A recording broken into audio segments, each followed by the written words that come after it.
So let them take as many pictures as they want. What did I always tell you in junior championships? Don't let it show on your face. Exacto, hija. Ingrid Cortez is a 17-year-old Spanish player who has surprised almost everyone with her quick ascent up the rankings. Her style is a bit like Nikki's, powerful, loud, but she plays her angles more.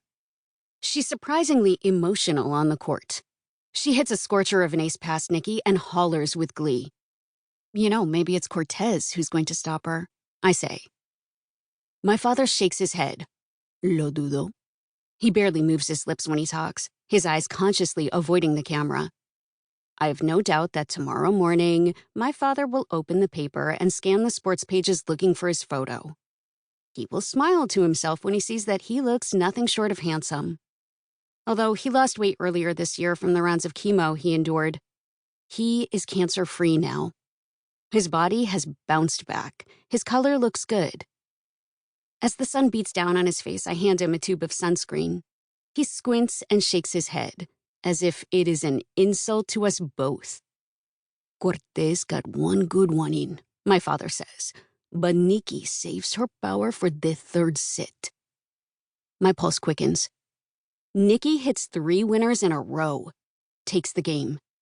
It's now 3-3 in the third set. My father looks at me, lowering his glasses so I can see his eyes. Entonces, what are you going to do? He asks. I look away.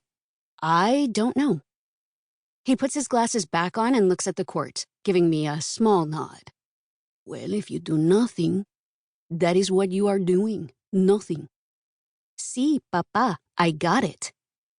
Nikki serves wide. Cortez runs and scrambles to catch it on the rise, but it flies into the net. I look at my father. He wears a slight frown. In the player's box, Cortez's coach is hunched over in his seat, his hands cupping his face. Nikki doesn't have a coach. She left her last one almost 3 years ago and has taken 6 slams since then without anyone's guidance. My dad makes a lot of cracks about players who don't have coaches. But with Nikki, he seems to withhold judgment. Cortez is bent over, holding her hands on her hips and trying to catch her breath.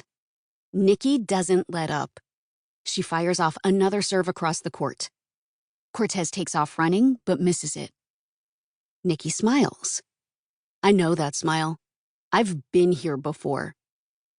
On the next point, Nikki takes the game. Damn it, I say at the changeover. My father raises his eyebrows. Cortez crumbles as soon as she doesn't control the court, and Nikki knows it. Nikki's powerful, I say, but she's also hugely adaptable. When you play her, you're playing somebody who is adjusting on the fly, tailoring their game to your specific weakness. My father nods.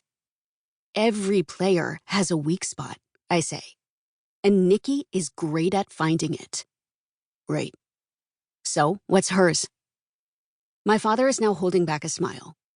He lifts his drink and takes a sip. What? I ask. Nothing, my father says. I haven't made a decision. All right. Both players head back out onto the court. Nikki is just a tiny bit slow, I say, watching her walk to the baseline. She has a lot of power, but she's not fast. Not in her footwork or her shot selection. She's not quite as quick as Cortez, even today. But especially not as quick as Moretti, Antonovich, even Perez. Or you, my father says. There's nobody on the tour right now who is as fast as you were. Not just with your feet, but with your head también. I nod. He continues. I'm talking about getting into position. Taking the ball out of the air early, taking the pace off, so Nikki can't hit it back with that power. Nobody on the tour is doing that. Not like you did. I'd have to meet her power, though, I tell him, and somehow still maintain speed, which will not be easy. Not at my age, and not with my knee, I say. I don't have the jumps I used to have. To keep listening to this audiobook, I've left you a link in the description so you can do it, at no cost thanks to Audible's 30-day free trial.